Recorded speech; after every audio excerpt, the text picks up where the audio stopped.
제가 요한복음 1장에서부터 그 중요한 그 사건을 중심으로 해서 테마 중심으로 이 요한복음을 주일 설교로 지금 하고 있습니다. 오늘까지 하고 좀 쉬었다가 그 다음 하반기에 가서 나머지 부분을 계속해서 설교로 말씀드리도록 하겠습니다. 오늘은 여러분들이 잘 아시는 그 자유의 문제, 진리가 너희를 자유하게 하리라 하는 문제에 대해서 말씀을 드리겠습니다. 사람은 누구나 자유를 원하고 동경합니다. 그런데 그 자유가 어떤 자유이어야 하며 어디에서부터 시작되어야 하는지에 대해서는 알지 못합니다. 오늘 본문에서 예수님은 그 자유에 관해서 말씀하십니다. 그 자유의 일반적인 뜻은 어떤 속박으로부터 벗어나는 것입니다. 예수께서 말씀하시는 자유는 죄의 속박, 죄의 종됨으로부터 벗어나 예수님의 참된 제자가 되는 것입니다. 예수께서 말씀하시는 자유는 영적 자유입니다. 그 자유는 인간이 스스로 성취할 수 있는 것이 아니며 그것은 예수님을 통해서 이루어집니다. 예수께서 말씀하신 자유의 시금석은 예수님을 믿음으로 시작됩니다. 오늘 함께 교독한 본문 바로 전 30절에 보면은 그 예수를 믿는 사람들에게 예수께서 이 말씀을 하셨다고 기록이 되어 있습니다. 그 자유의 시금석은 예수님을 믿음으로 시작된다 하는 겁니다. 예수님은 나는 길이요 진리요 생명이다. 나를 거치지 않고서는 아무도 아버지께로 갈 사람이 없다고 하셨습니다. 인간이 진정 추구하는 자유는 하나님 아버지께 있습니다. 태초에 인간이 하나님을 떠나 숨어버리게 되면서 인간에게 허락된 그 자유를 잃어버리게 되었다는 것을 성서가 말씀해 줍니다. 그래서 그 인간이 참된 자유를 찾는 길은 하나님 아버지에게로 가서 그분과 화해하고 진정한 교제의 삶을 살아갈 때 이루어집니다. 하나님 아버지께로 가는 그 자유의 길이 바로 예수님 자신입니다. 예수님을 믿는다는 것은 그의 말씀 안에 머물고 그의 제자가 되는 것입니다. 오늘 본문에 너희가 나의 말에 머물러 있으면 참으로 나의 제자들이다 그렇게 말씀했습니다. 예수님의 말씀에 머물러 있지 않으면 자유인이 되어가지 못합니다.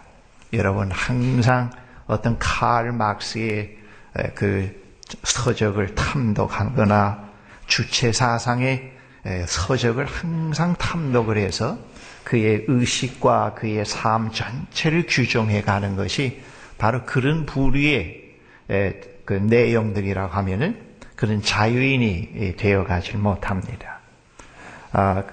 그는 오히려 그에게 하나님께서 허락하신 그 자유를 자꾸 잃어버리게 되는 것입니다. 그러나 우리가 예수님의 말씀 안에 머물러 있으면은 이 예수님의 말씀은 우리를 자꾸 자유하게 하는 삶으로 인도해 갑니다. 이거는 여러분들이 경험을 해보신 분들은 여기에 대해서 충분히 100% 아멘이라고 응답할 수 있을 것입니다.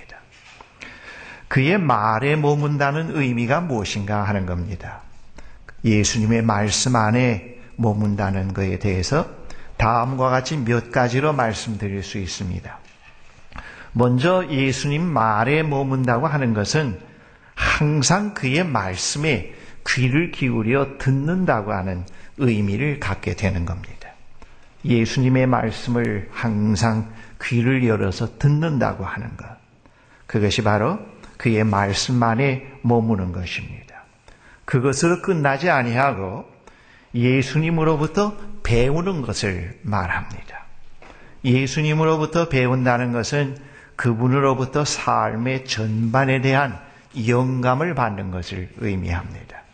토마스 아킨피스는 생의 모든 순간에서 이러한 경우에 예수님이라면 어떻게 하셨을까라고 묻곤 하라고 그랬습니다.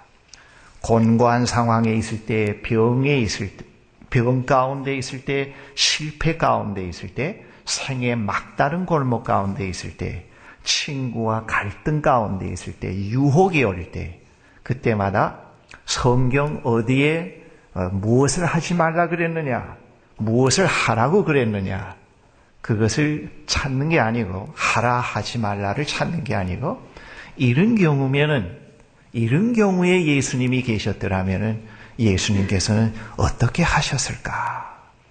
이런 경우라면은 예수님께서 어떻게 하셨을까? 그 처한 상황에서 예수님과 함께 하면서 예수님께서 어떻게 하셨을까를 물으라고 하는 것입니다. 생의 모든 순간에 예수님으로부터 지혜와 영감을 구하며 살아가는 것이 그분으로부터 배우는 것입니다. 여러분 교회에 나오면은 예수로부터 배우자는 말을 많이 합니다. 근데 그 예수님으로부터 배운다고 하는 것이 무엇일까? 제가 학생 때부터 거기에 대해서 많은 의문을 가졌어요. 도대체 무엇을 배우는 것인가? 예수님으로부터 독신으로 사는 것을 배우느냐? 광야에 나가서 40일 금식하는 것을 배우는 것인가? 예수님처럼 성전에 가서 회초리를 들고 그 장사꾼들을 몰아내는 것을 배우는 것인가? 자꾸 그 행동을 많이 생각을 하게 됐습니다. 그런데 알고 보면은 물론 그 예수님의 행동도 우리에게 많은 본이 됩니다. 예수께서 기도의 본을 통해서 또 예수님의 삶 전체의 행동이 우리에게 본이 됩니다만, 그러나 우리가 예수님의 말씀 안에 거하면서 예수님으로부터 배운다고 하는 것은 모든 상황에서 예수님으로부터 지혜와 영감을 구하면서 살아가는 것을 말합니다. 우리는 예수님으로부터 정직하게 살아가는 방법, 세상을 보는 방식을 배우게 됩니다. 예수님으로부터 인생의 표면이 전부가 아닌 이면을 보는 안목을 배우게 됩니다. 예수님은 언제나 눈앞에 보이는 현실, 이면의 너머의 것을 언제나 보셨다고 하는 것을 예수님의 생을 통해서, 복음서를 통해서 우리가 발견할 수 있습니다. 예수님은 어느 날 죽은 나인성에 들어갔을 때 죽은 아들 때문에 슬퍼하는 나인성 과부의 눈물 너머로 떠나간 남편의 자리를 메우는데 그 아들이 얼마나 필요한 존재인지를 보셨습니다. 그리고 그 아들을 살려내셨습니다. 예수님은 사마리아 여인을 만나서 그 사마리아 여인의 베일 너머로 실패한 5번의 결혼을 보셨고, 다시 그 너머로 매번 이혼 때마다 점점 깊어간 삶의 공허를 예수께서 들여다보셨습니다. 예수님은 삭개오를 만났을 때 삭개오의 권력과 부 너머로 마음의 세상의 어떤 권력과 부로도 채울 수 없는 큰 구멍이 뚫려 있는 한 사람을 예수께서 보셨습니다.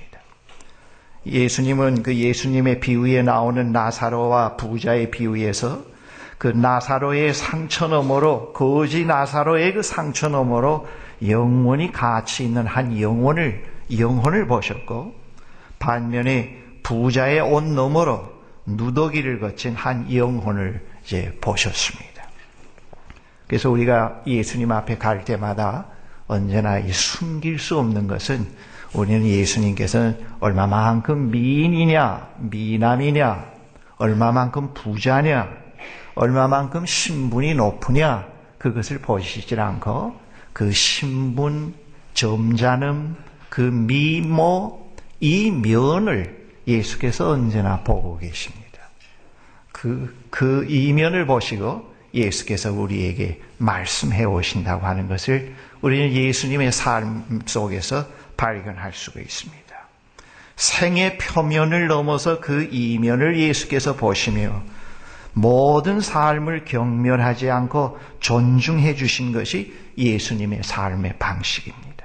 이것이 바로 우리와 차이점입니다. 우리는 대부분 사람들을 볼 때 표면을 봅니다. 신분을 보고 또 그 사람의 생김새를 보고 또 그 사람의 학벌을 보고 어떤 심리적인 것을 보고 언제나 우리가 사람을 판단합니다.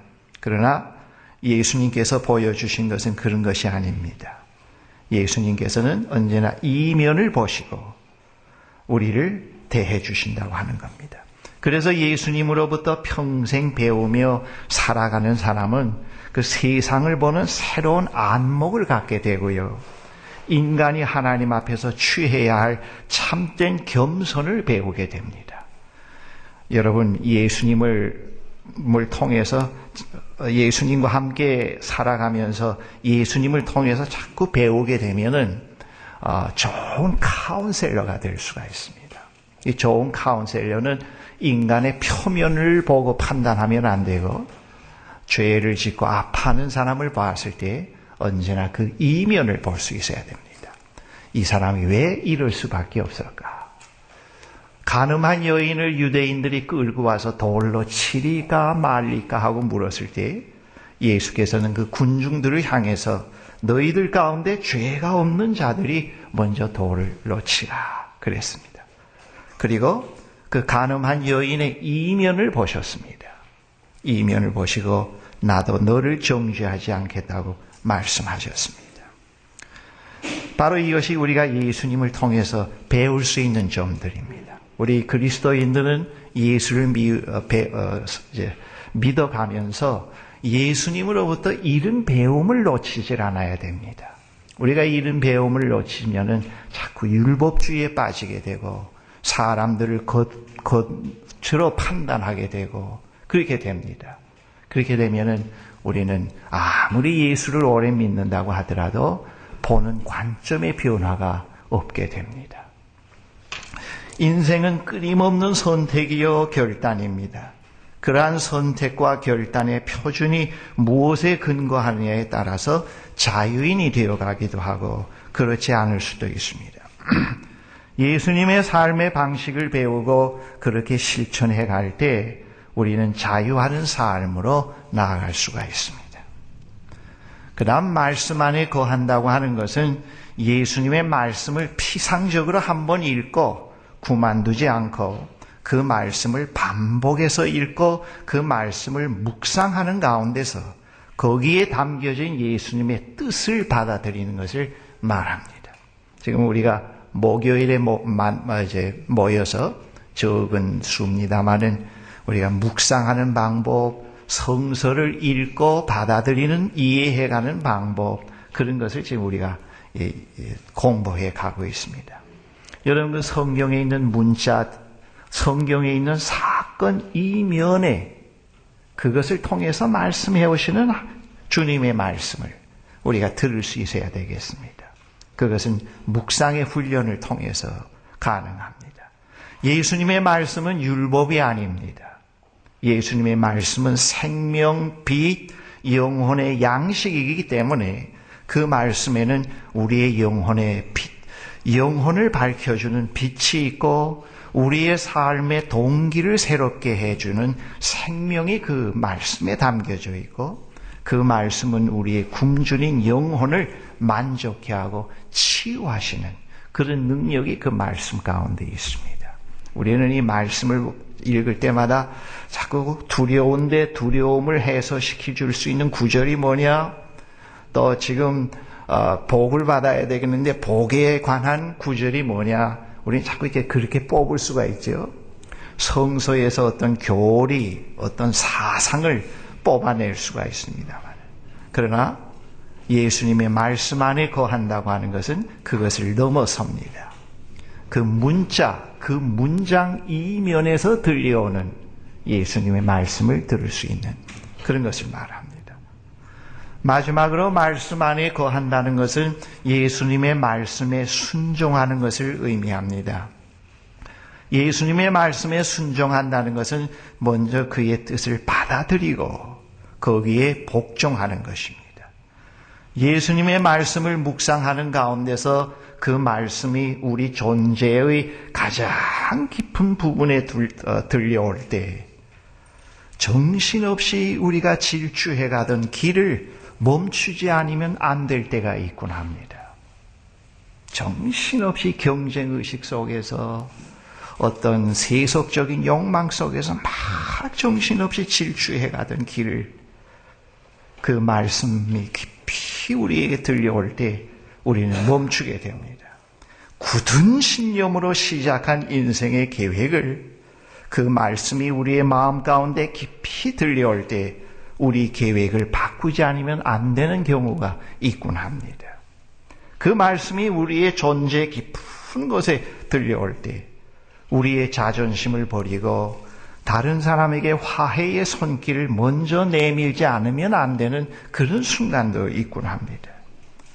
그리고 그의 말씀이 우리 존재 깊은 곳으로 들려올 때 우리가 그렇게 즐기고 좋아하던 것들을 모두 놓아버리지 않으면 안 되는 그런 경우도 있곤 합니다. 바로 이 말씀 안에 거하면서 그 말씀에 순종해 간다고 하는 의미는 바로 그런 것을 의미합니다. 그러한 복종에 우리가 그렇게도 갈망하는 자유가 있다고 하는 것을 우리보다 앞서간 신실한 믿음의 선배들이 증언을 해주고 있습니다. 우리가 정말 갈구하는 참 자유가 어디에 있느냐?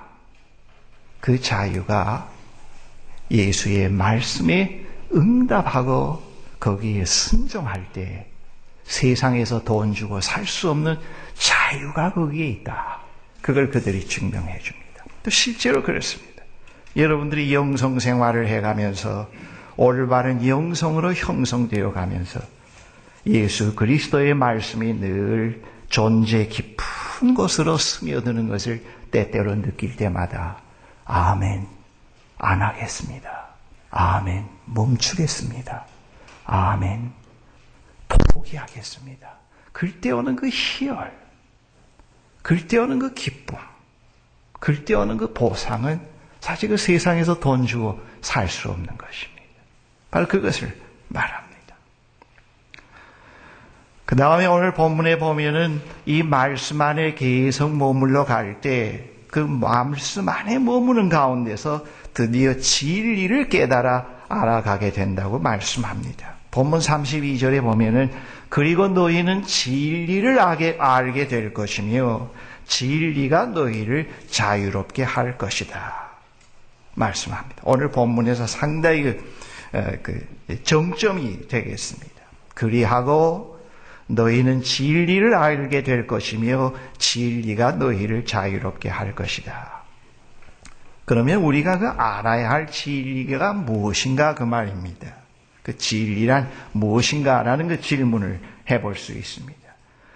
예수께서 본문에 말씀하신 진리라고 하는 것은 그 생의 본질, 또 생의 참된 가치와 관련된 것입니다. 진리는 생의 본질, 참된 가치를 분별하게 하고 소유해 가게 합니다. 진리는 참된 것을 보게 하고 듣게 하고 깨닫게 합니다. 누구든지 진리를 알지 못하면 생을 속아서 살아가게 됩니다. 여러분, 그 하나님의 말씀을 자꾸 읽고 듣는 훈련을 해가면은 그 허구의식에서 많이 벗어날 수 있습니다. 환상에서 많이 벗어날 수가 있습니다.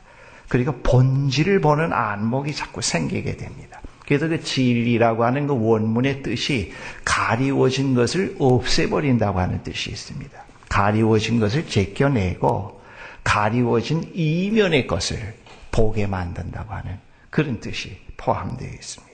하나님의 말씀을 자꾸 우리가 듣는 훈련, 그 말씀 가운데 머무는 그런 훈련을 해가면은 자꾸 우리의 그 보는 관점이 사물을 이해하는 그 이해가 이제 표준이 달라지고 가치가 달라집니다. 그러면서 그 진리에 대한 이해를 새롭게 해가게 됩니다. 사람들은 누구나 자신의 생명을 무엇에 바칠 것인가?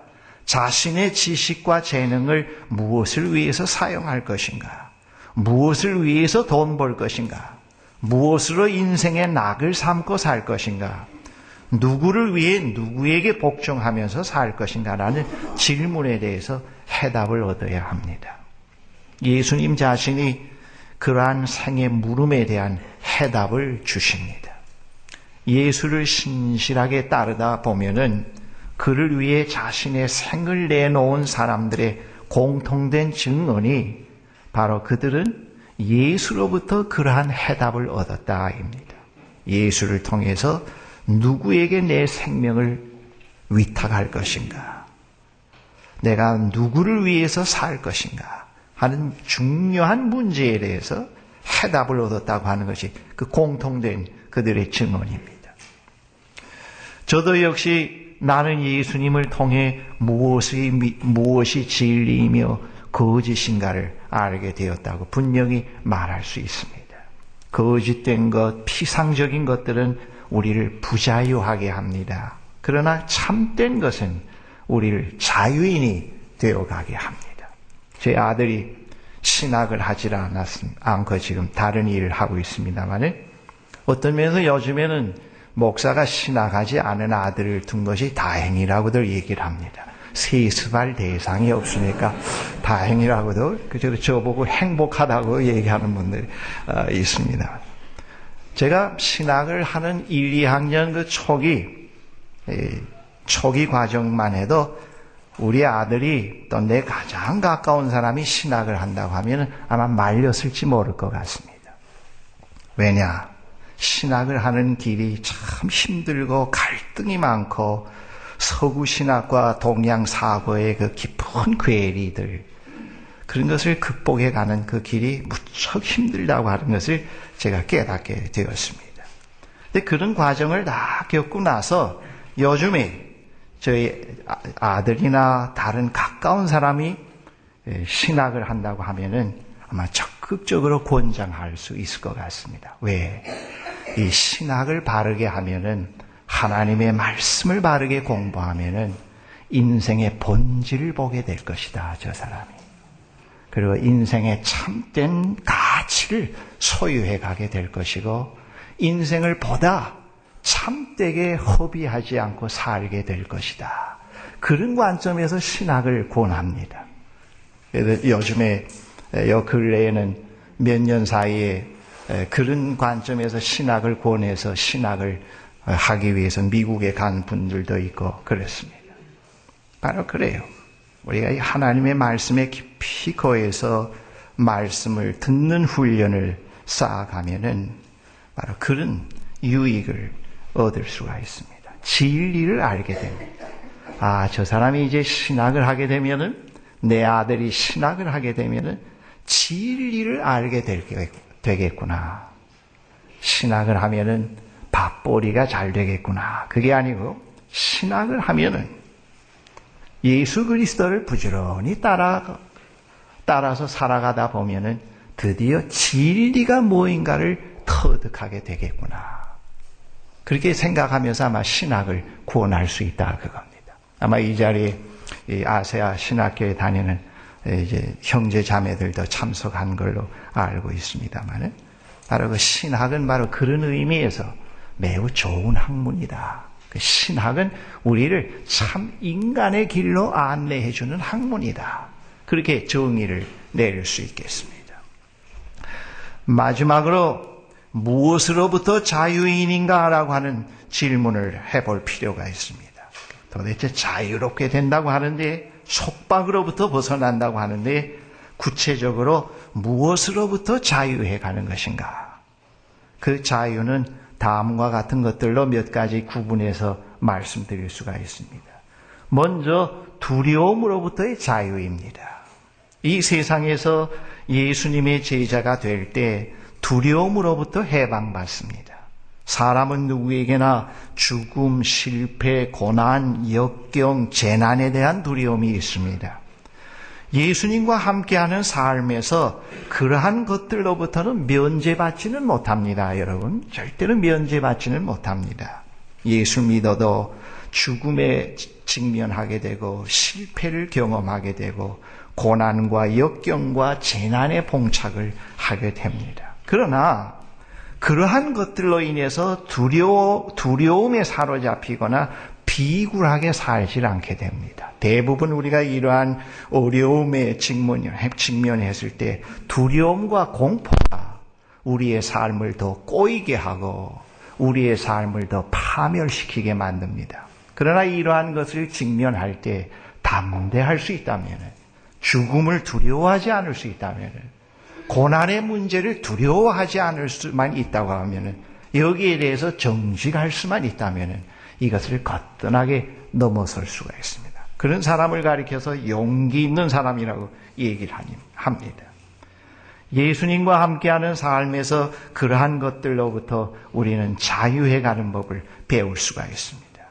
예수님께서 항상 우리와 함께 계시고 우리와 함께 동행하시기 때문에 우리는 그러한 것에서 비굴하지 않고 나약하지 않고 정직하게 담대하게 살아갈 수가 있습니다.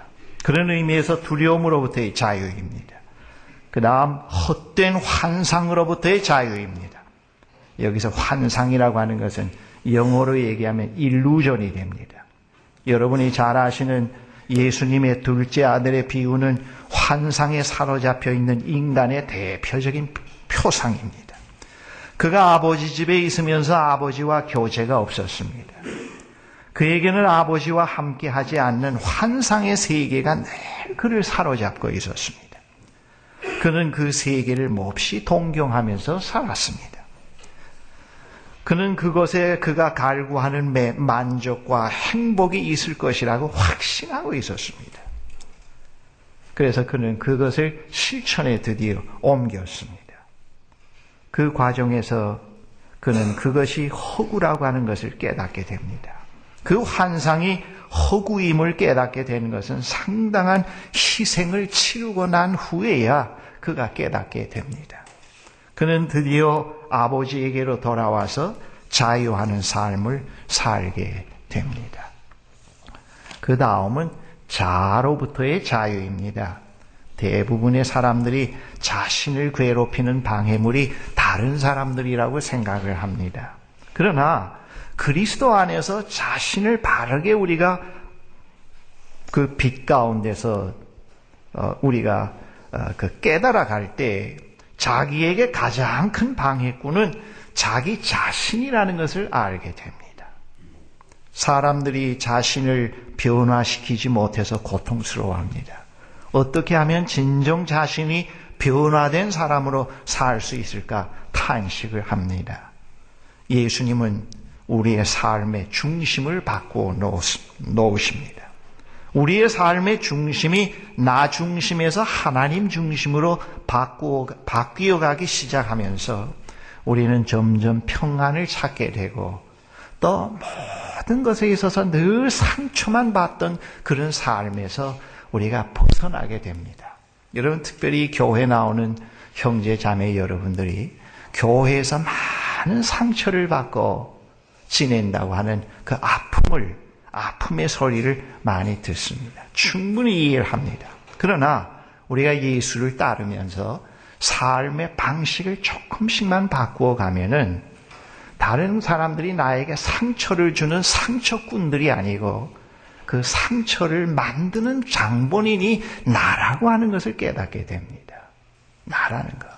나의 중심에서 하나님 중심으로 조금씩 삶의 중심의 궤도를 바꾸어가는 그런 훈련, 그런 믿음의 훈련, 그런 영적인 훈련을 해가면은 똑같은 상황인데도 거기에서 행복을 누리면서 살아갈 수가 있습니다.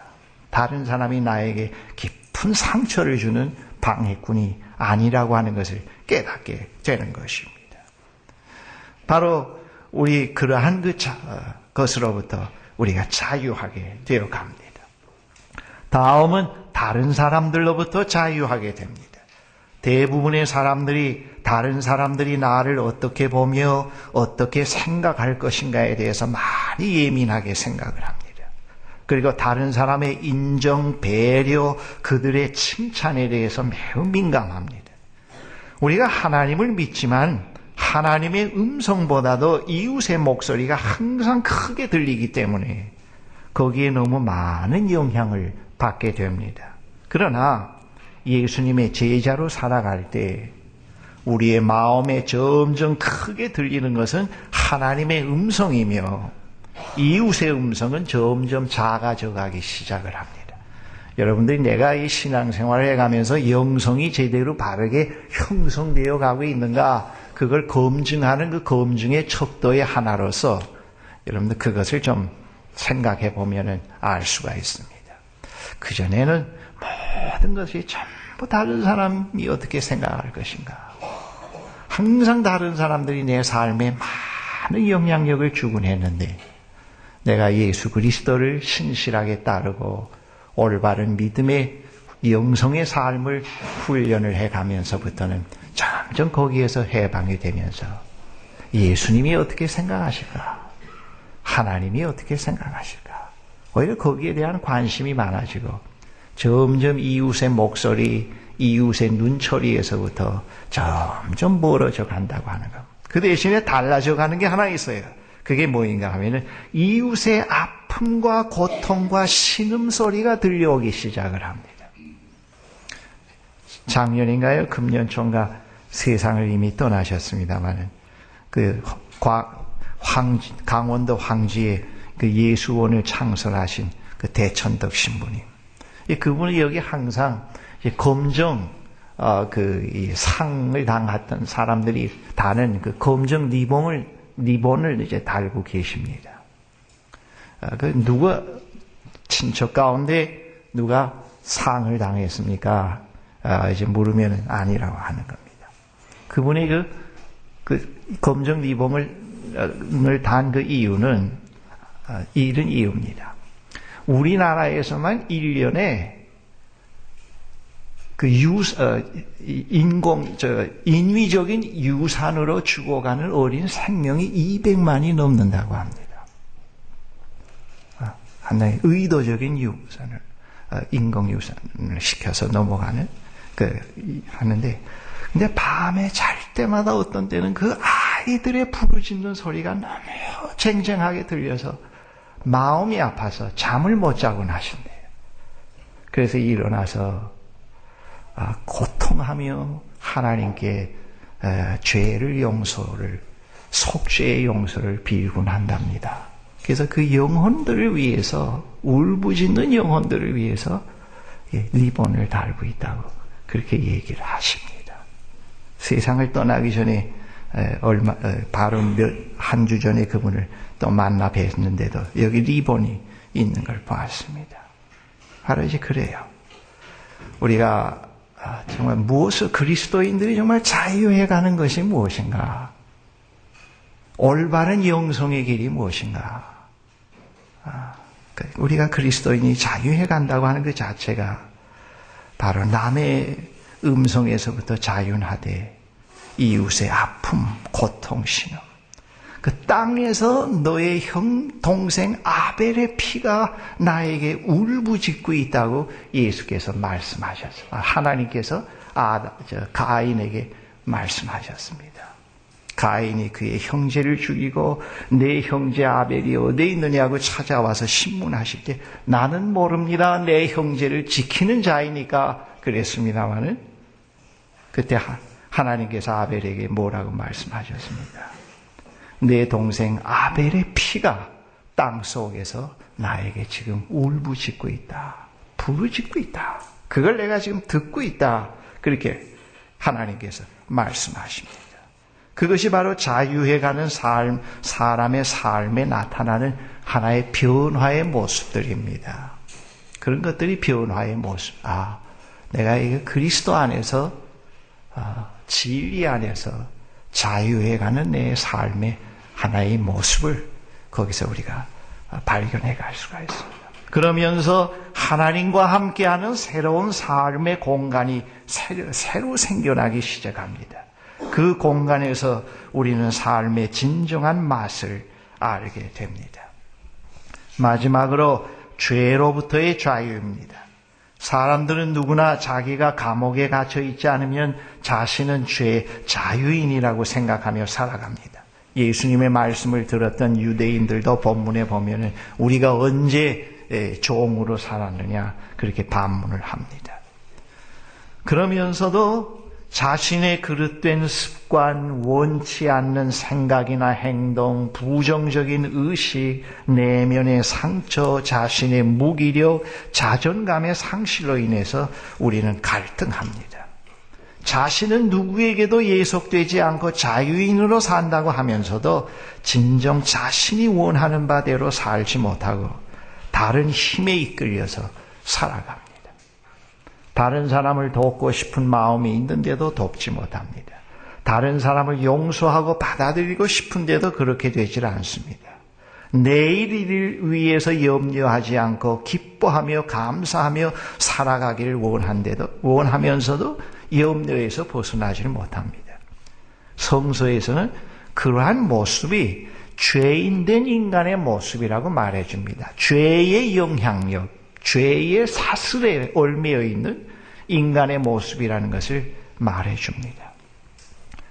우리의 믿음의 대선배시여 우리가 존경하는 바울 사도도 인간성에 미치는 죄의 힘과 인간에게 미치는 죄의 결과의 그 비극은 바울 자신도 어찌할 수 없다고 하는 것을 깊은 탄식에서 이렇게 묘사했습니다.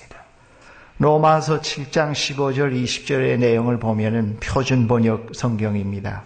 이렇게 바울은 탄식합니다. 나는 내가 하는 일을 도무지 알 수가 없습니다. 내가 해야겠다고 생각하는 일은 하지 않고 도리어 해서는 안 되겠다고 생각하는 일을 하고 있으니 말입니다. 내가 그런 일을 하면서도 그것을 해서는 안 되겠다고 생각하는 것은 곧 율법이 선하다는 사실에 동의하는 것입니다. 그렇다면 그와 같은 일을 하는 것이 내가 아니라 내 속에 자리 잡고 있는 죄입니다. 나는 내 속에 곧 내 육신 속에 선한 것이 깃들여 있지 않다는 것을 압니다. 나는 선을 행하려는 의지는 있으나 그것을 실행하지는 않으니 말입니다. 나는 내가 원하는 선한 일을 하지 않고 도리어 원하지 않는 악한 일을 합니다. 내가 해서는 안 되는 것을 하면 그것을 하는 것은 내가 아니라 내 속에 자리 잡고 있는 죄입니다. 그랬습니다. 예수 그것을 실행하지는 않으니 말입니다. 나는 내가 원하는 선한 일을 하지 않고 도리어 원하지 않는 악한 일을 합니다. 내가 해서는 안 되는 것을 하면 그것을 하는 것은 내가 아니라 내 속에 자리 잡고 있는 죄입니다. 그랬습니다. 예수님은 우리를 그런 죄의 속박으로부터 자유하게 합니다. 비록 유혹을 받지만 그러한 유혹으로부터 승리하게 만드는 겁니다. 그래서 그 예수님을 따르고 진지하게 예수님과 동행하는 삶 속에서 오는 그 승리를 통해서 승리의 개선가를 성도들이 불문합니다. 사실 보통 평범한 삶 속에서 매 하루하루의 삶 속에서 때때로 그에게 승리의 개선가가 있습니다. 아주 그 사소한 일입니다. 아주 보잘것없는 일입니다. 그러나 그것이 극복이 안 되고 그것을 넘어서질 못했을 때 하나님의 능력을 요청을 해서 그것을 거뜬히 넘어섰을 때 그리고 저 지평 너머로 그가 새로운 안목으로 지평 너머를 보았을 때 그에게는 그 승리의 기쁨이 있습니다. 그들은 그 승리가 누구로부터 오는지를 압니다. 누구로부터 옵니다. 그러므로 그 승리를 위해서 하나님과의 교제의 삶을 우선순위에 놓게 됩니다. 대부분 우리가 그 죄를 안 짓는 일은 공포 때문입니다. 이거 하면은 아들이 안 될 것 같고, 죄를 지면은 건강이 좋지 않을 것 같고, 죄를 지면은 사업이 안 될 것 같고, 주로 그 자아중심과 공포에서 회개를 하지 않습니까? 그러니까 회개가 입술의 회개죠. 두려움의 회개입니다. 그러나 우리가 예수 그리스도 안에서 하나님의 말씀에 그리스도의 말씀 안에 거하면서 진리 안에서 자유케 되어 갈 때는 그것을 안 하고 하는 그 관점의 표준이 복 받고 안 받고의 표준이 아니고 내가 이것을 했을 때 그 부자유함, 그 지옥 같은 느낌. 그러나 이것을 하지 않고 주님께서 기뻐하시는 대로 결단을 해버리고 그 편에 섰을 때 오는 그 환희, 그 자유함을 상상을 하게 됩니다. 상상을 하게 돼요. 그래서 주여, 나는 이 지옥 같은 것을 선택하지 않고 당신의 승리에 동참하겠나이다 하고 주님을 확 붙들었을 때 그때 그 승리를 그가 경험을 합니다. 이거 치유의 결정적인 겁니다.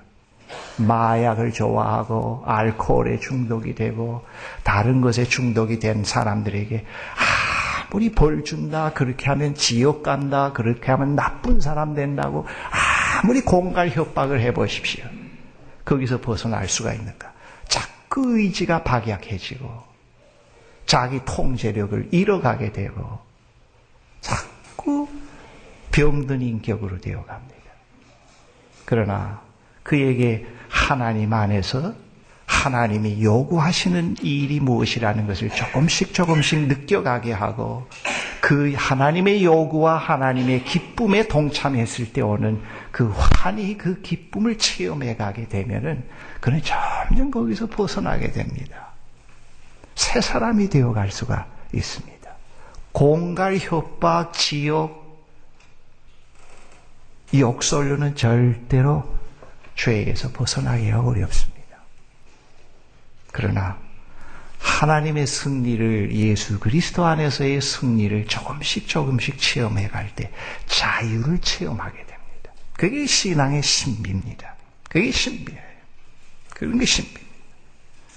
그런 의미에서 우리 그리스도인들은 죄의 속박 속에 있는 것이 아니라 우리는 죄의 속박 안에서 탄식하며 몸부림치는 사람들이 아니라 우리는 하나님의 능력 안에서 사는 사람들이 그리스도인이라고 정의를 내릴 수가 있습니다.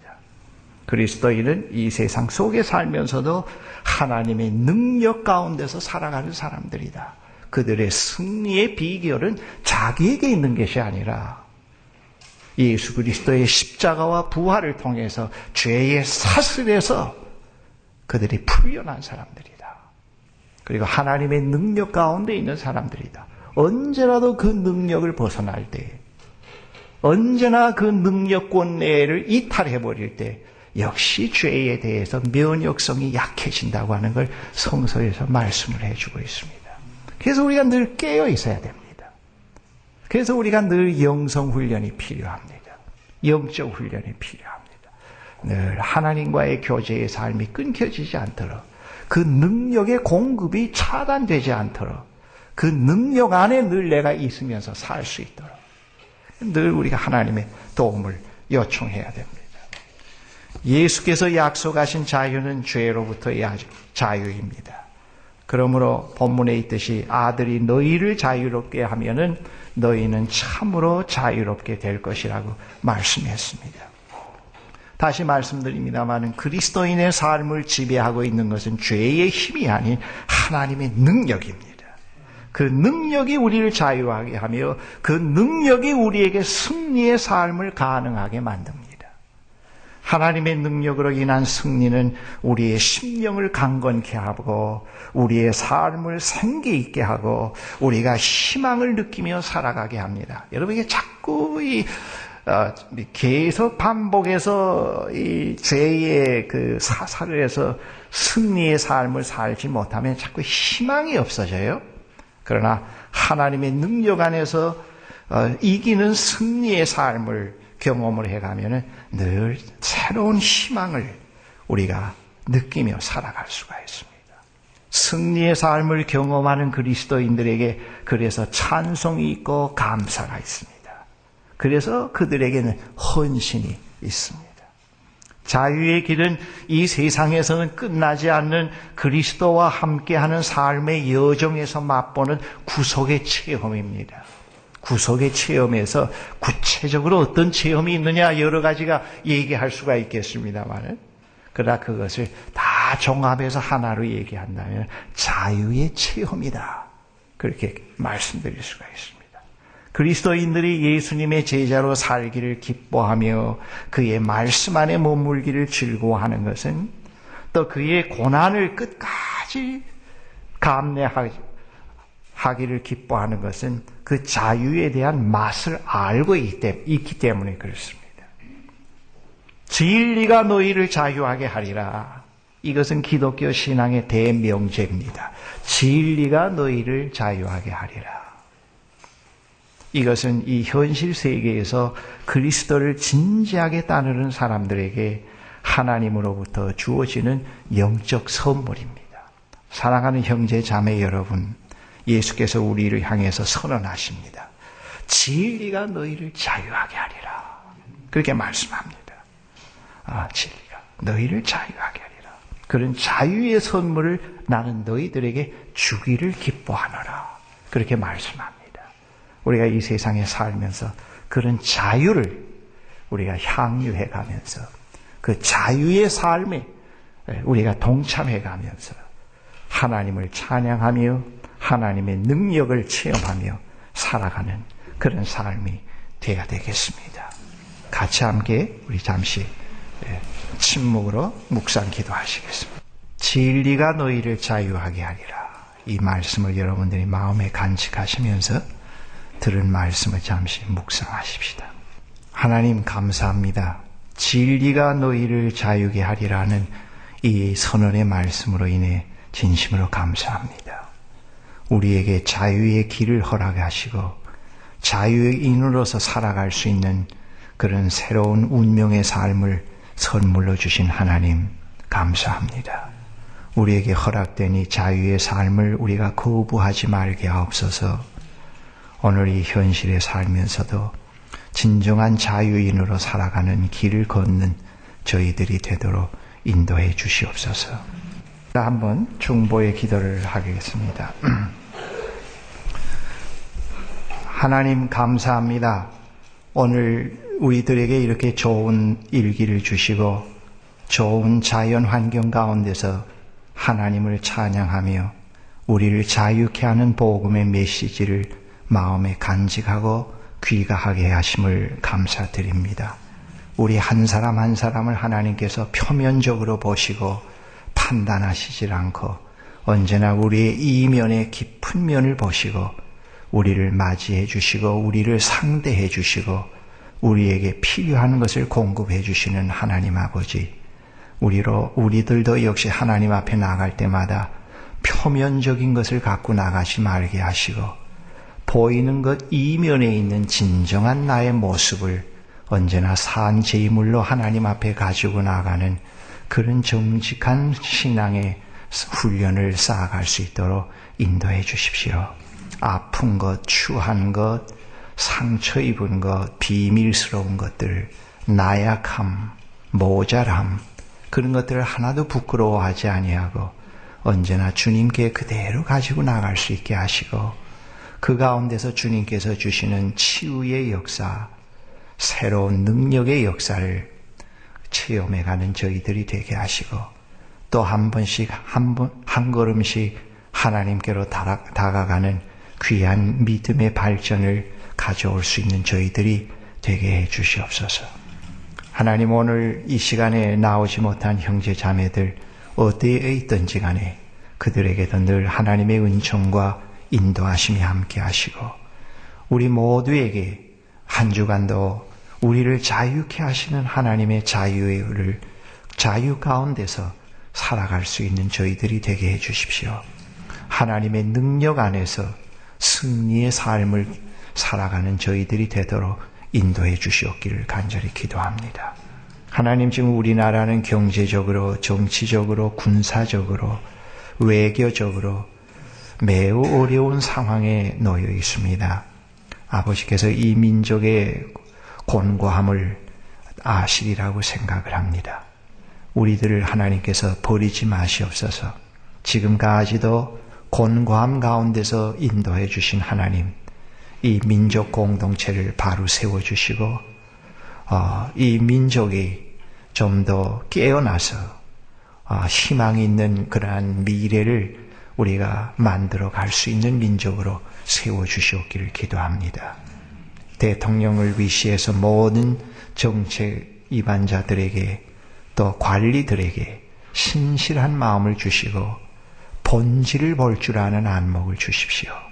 너무 인기에 영합하지 않게 하시고 민족의 장래가 진정 어디에 있다는 것을 바로 보게 하시고 어떻게 해야 할 것을 바로 알게 하셔서 그들에게 허락된 이 귀한 이 국민을 위한 봉사의 기간을 그들이 잘못 오용하지 않게 하시고 가장 아름답게 가장 선하게 모범적으로 그들이 정치를 해갈 수 있는 신실한 하나님의 종들로 세워주시옵기를 기도합니다.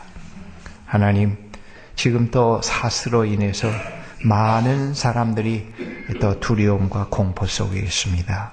하나님께서 이 질병의 근원을 밝혀주시고 또 이 질병의 근원을 우리가 또 극복할 수 있게 해주시고 이 질병으로 인해서 고통하는 많은 분들을 하나님께서 치유해 주시옵기를 간절히 기도합니다. 한 주간의 삶도 주님과 동행하는 삶이 되게 허락하여 주시옵소서.